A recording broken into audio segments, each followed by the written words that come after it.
Texto narrado por Marco Vázquez. Recuerdos de un viaje artístico. La Basílica de Santa Leocadia. De Gustavo Adolfo Bécquer. Entre los innumerables edificios que el artista encuentra en la antigua ciudad de Toledo, la Basílica de Santa Leocadia es sin duda uno de los más ricos, si no en grandeza y lujo ornamental, en recuerdos y tradiciones. Erigido sobre el sepulcro de una mártir, durante los primeros siglos de la era cristiana, las diversas razas que han dominado en nuestra península han escrito al pasar un pensamiento sobre su frente, borrando al mismo tiempo hasta las huellas del que grabó la que le había precedido. Por eso hoy, pequeño en sus proporciones y desprovisto hasta cierto punto de importancia en la parte arquitectónica, conserva todavía esa indefinible y misteriosa majestad que el tiempo imprime a los edificios que han desafiado su curso destructor. Ese aspecto solemne, que nos fuerza a detener nuestro paso y a descubrirnos aún en presencia de una sola piedra, a la que vive unida una tradición remota y venerable. Cuando, después de haber recorrido una gran parte de la ciudad imperial, detuvimos nuestros pasos sobre la altura que corona el Hospital de Tavera, desde la que se domina el lugar en que está situada la basílica, el día comenzaba a caer. El cielo se veía cubierto por largos jirones de nubes pardas y cobrizas, entre los que se deslizaban algunos rayos de sol, que encendiendo sus orlas y bañando en luz la cima de los montes, doraban las altas agujas y los derruidos muros de la población que acabábamos de abandonar. La vega, que extendiéndose a nuestros pies, se dilataba hasta las ondulantes colinas que se elevan en su fondo, como las gradas de un colosal anfiteatro, asemejábase con sus oscuros machones de césped y las anchas líneas amarillentas rojas de su terreno arcilloso, a una alfombra sin límites, en la que podíamos admirar la armónica gradación de los colores que se confundían y debilitaban, marcando así sus diferentes términos y desigualdades. A nuestra izquierda, y escondiéndose por intervalos entre el follaje de sus orillas, el río se alejaba, besando los sauces que sombreaban su ribera, y estrellándose contra los molinos que detienen su curso, hasta bañar las blancas paredes de la fábrica de armas que aparece en su margen, en medio de un bosque de verdura. Cuanto se ofrecía a nuestros ojos formaba un conjunto pintoresco, pero diríase al contemplarlo que sobre aquel paisaje había extendido el otoño, ese velo de niebla azulado y melancólico, en que se envuelve la naturaleza al sentir el soplo helado de sus tardes sin sol, ese silencio profundo, esa vaguedad sin nombre, imposible de expresar con palabras, que, apoderándose de nuestro espíritu, lo sumerge en un océano de meditación y de tristeza imponderable. Claudio Lorena, en algunos de sus maravillosos países, ha logrado sorprender su secreto a la naturaleza y ha reproducido ese último adiós del día, con todo el misterio, con toda la indefinible vaguedad que lo embellece. Después de haber contemplado durante cortos momentos el panorama que hemos querido describir con algunos rasgos, comenzamos a descender a la llanura por una senda que nos mostró nuestro guía, y que baja serpenteando por la falda de la eminencia en que se halla el hospital de que más arriba se hizo mención. Ya en la vega, lo primero que despertó nuestra curiosidad fueron varios trozos de fábrica o fogones de argamasa y ladrillo, los cuales parecían pertenecer a una época remota.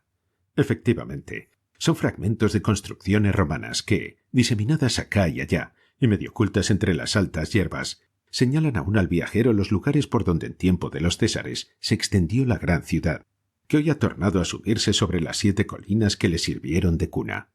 Como a la distancia de unas 100 varas de estos vestigios de la antigua población, nuestros ojos se fijaron en unas nuevas ruinas. Los informes restos del circo de los gladiadores parecían brotar de entre los zarzales que crecen en su arena, como esos gigantescos trozos de roca que, heridos por el rayo, se desprenden de las alturas y ruedan al fondo de los valles. Apresuramos nuestra marcha hasta penetrar en el perímetro del anfiteatro, el cual dibuja su planta circular por medio de una destrozada gradería de argamasa, que aparece y se esconde alternativamente, siguiendo las ondulaciones del terreno en que se halla como hundida. Inútil fuera el querer hoy dar formas a los 1000 y 1000 pensamientos que asaltaron nuestra mente al contemplar los mudos despojos de esa civilización titánica que, después de haber sometido al mundo, dejó en cada uno de sus extremos las asombrosas huellas de su paso.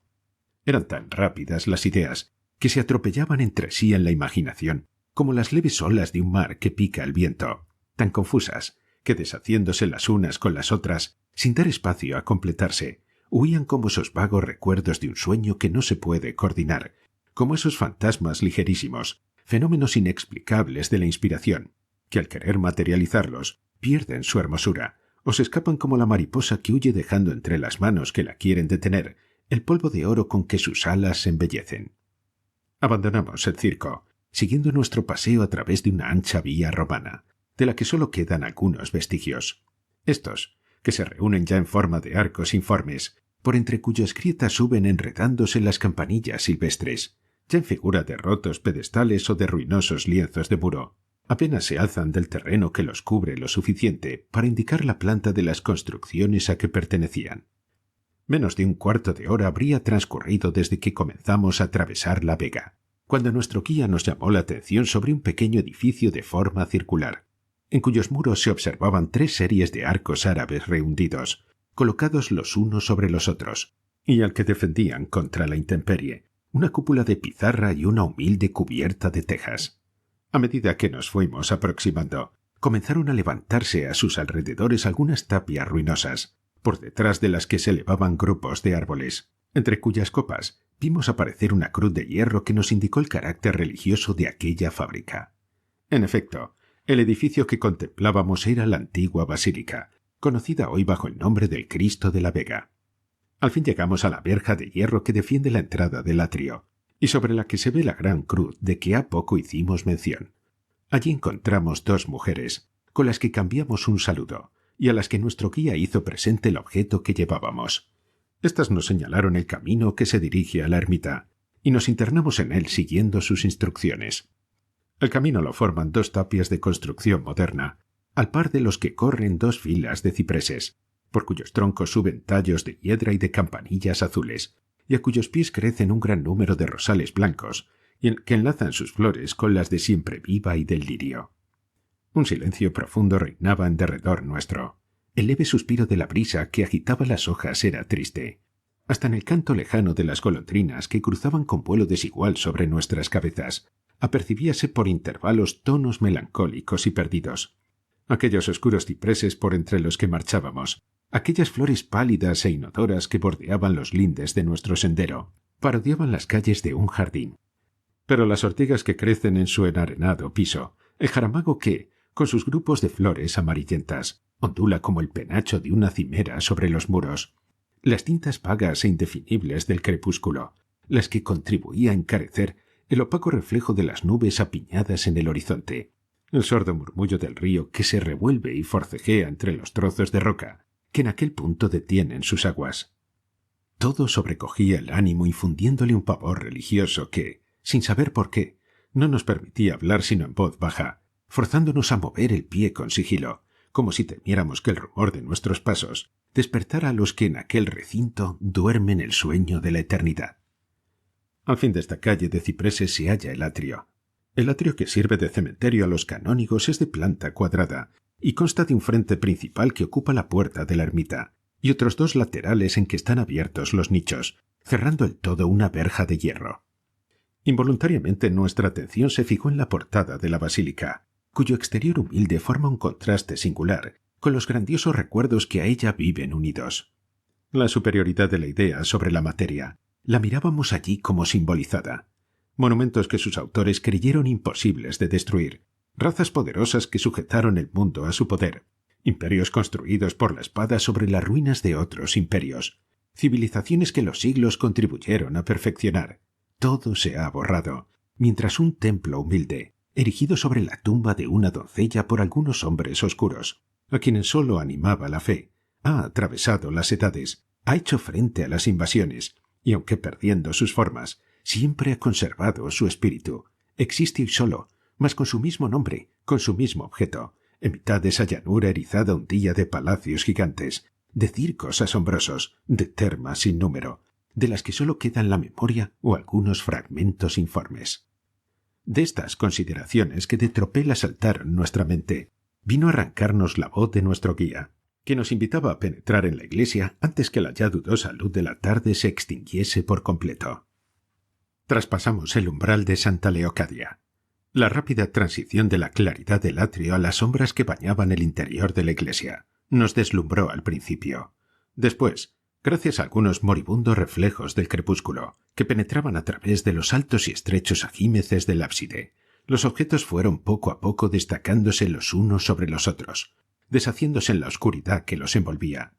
Aquellos de nuestros lectores que hayan contemplado uno de esos lienzos de Rembrandt, en el fondo de los cuales las grandes masas de oscuro circunscriben la luz en un solo punto, punto que desde luego fija la atención del espectador, atrayendo su mirada sobre la principal figura, tras la que luego se comienzan a distinguir entre las sombras unas cabezas, antes invisibles, después otras, enseguida grupos de personajes que se adelantan, un mundo, en fin, que sumergido entre las fantásticas y transparentes veladuras del pintor, va apareciendo y completándose según el análisis a que se sujeta. Esos tan solo podrán formarse una idea, aunque vaga, del interior de Santa Leocadia, visto a esa hora en que el sol desaparece y la brisa mensajera de la noche tiende sus alas humedecidas en las ondas del río. La primera figura que, herida por un rayo de dudosa claridad, apareció deshaciéndose de las sombras como evocada por nuestro deseo, fue la efigie del Cristo que posteriormente ha dado nombre a la ermita. La efigie, que es de tamaño natural, tiene la frente inclinada, los cabellos esparcidos por los hombros, una mano sujeta a la cruz y la otra extendida hacia adelante como en actitud de jurar.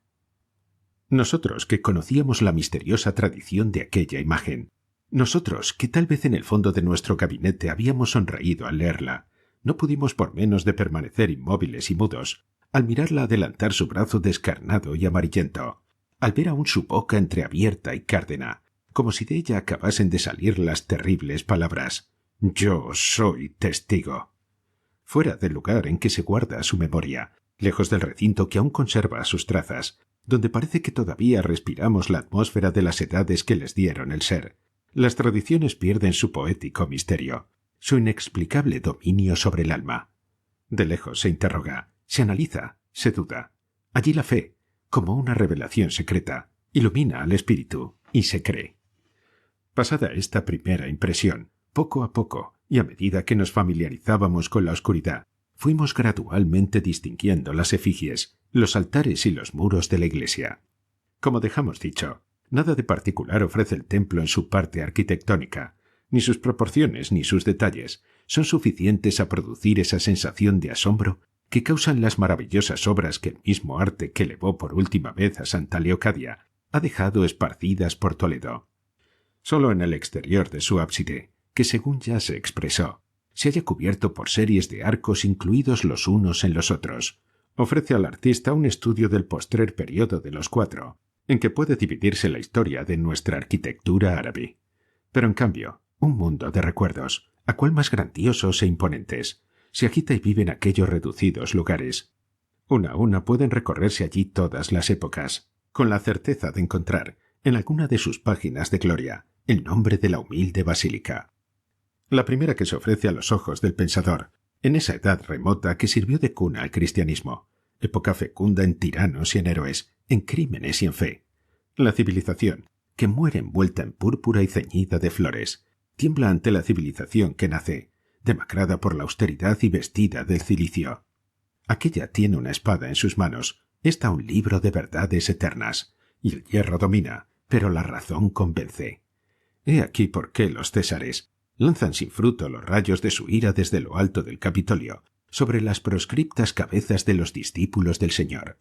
He aquí por qué a sus legiones conquistadoras de la tierra les es imposible vencer a esas miríadas, no de guerreros, sino de ancianos y de vírgenes, que vierten su sangre con una sonrisa de gozo, y mueren sin resistirse, confesando su religión y prorrumpiendo en un himno de triunfo.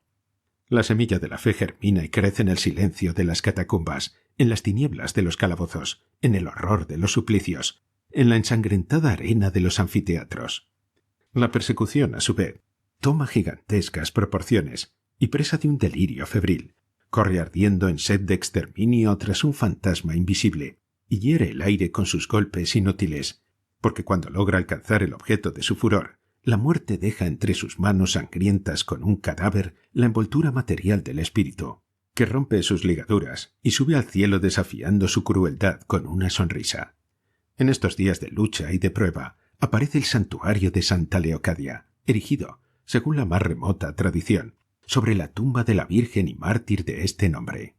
Las ruinas de un templo gentilicio prestan sus sillares para la piadosa construcción, y los cristianos, protegidos por las sombras y el silencio de la noche, y evitando las centinelas romanas que vigilan alrededor de los antiguos muros, vienen a orar sobre la tosca cruz de madera del sepulcro, a fortalecerse con el ejemplo de una débil mujer, a recibir la bendición de sus pastores, a darse, en fin, un adiós, quizás el último, porque ninguno sabe si el nuevo sol iluminará su muerte.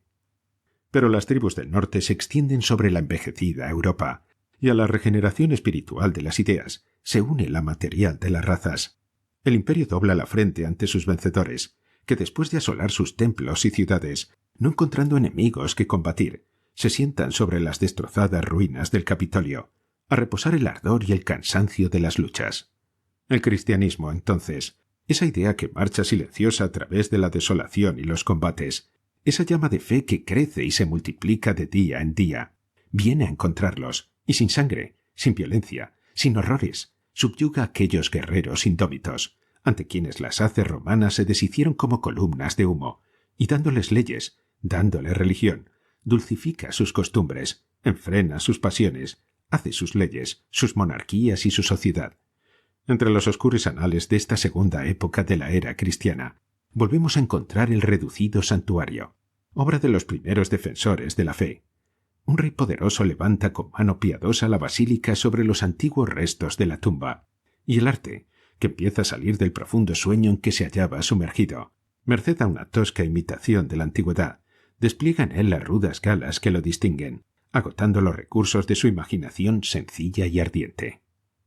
Una era brillante de gloria comienza entonces para el edificio. La veneración por él crece, los dones que le hacen se multiplican, y los privilegios que consigue se aumentan. Esos concilios famosos que dan renombre a Toledo, y de los que salen las leyes reformadoras de la Iglesia y del Estado, tienen lugar dentro de los muros. Aquí resonó la palabra inspirada en aquellos doctos varones, que con su santidad y elocuencia pusieron un valladar indestructible al poder, y aquí los reyes vinieron a depositar su diadema ante un solemne concurso de prelados y magnates, que, pesando sus razones en la balanza de la justicia, legitimaban su derecho o lanzaban sobre su frente los rayos de la excomunión apostólica. En este mismo lugar, Ildefonso, el denodado campeón de la Reina de los Cielos, escuchó de boca de Santa Leocadia, que con este fin rompió la losa de su sepulcro, aquellas frases divinas que, fortaleciendo su ánimo, le dieron valor para proseguir constante en la ardua empresa que había cometido. A esta tierra santificada por la tradición pidieron, en fin, las lumbreras de la Iglesia, del trono y de la sabiduría, un reducido espacio donde sus huesos reposaran a la sombra de los altares, en tanto que llegaba el eterno día de la resurrección y la gloria. Mas la estrella de los codos desciende a su ocaso. Vitiza y Rodrigo apresuran su caída, y los hijos del profeta se derraman por la península como un torrente. Hoy tolerada, mañana perseguida, pero siempre incólume, siempre pura. La religión se transmite de unos en otros durante la dominación sarracena y prosigue su marcha triunfadora a través de las vejaciones y la esclavitud. Durante este periodo, temerosos los cristianos que la profanación toque con su mano atrevida los venerables restos de la mártir que guardan, huyen con las sagradas reliquias a las desnudas rocas en que Pelayo arrojó el grito de guerra. Pasan los años, y la cruz vuelve a elevarse sobre las torres de Tola y Tola. Los pendones de Alfonso ondean sobre sus muros. Un piadoso arzobispo reconstruye la antigua basílica, y el arte muslímico que desaparece graba en su ábside uno de sus últimos pensamientos. La santa mártir que guardó, después de largas peregrinaciones, vuelve a la ciudad donde tuvo su cuna, pero no al templo a que dio su nombre. Mas podrán arrancarse de la historia de la Iglesia las brillantes páginas que ocupa este santuario, hoy casi olvidado y escondido entre los cipreses que le rodean. No. El viajero, al pasar junto a ti, detendrá su marcha para contemplar los vestigios que 17 centurias han amontonado sobre tu cabeza. El cristiano, al traspasar tus umbrales, doblará su rodilla, en presencia de un testigo de las luchas y del triunfo de su fe. Estas y otras ideas semejantes hervían en nuestra imaginación cuando nos vinieron a avisar que la noche se adelantaba y la hora de cerrar la ermita había llegado. Por última vez tendimos a nuestro alrededor una mirada triste, y llenos de un respetuoso silencio y temor, atravesamos el cementerio, cruzamos la estrecha calle de cipreses que conduce a la verja, y nos dirigimos hacia la ciudad. Las altas y negras agujas de las torres de Toledo, por entre cuyos ajímeces se desprendían algunos rayos de luz, se destacaban sobre los flotantes grupos de nubes amarillentas, como una legión de fantasmas que, desde lo alto de las 7 colinas, dominaban la llanura con sus ojos de fuego.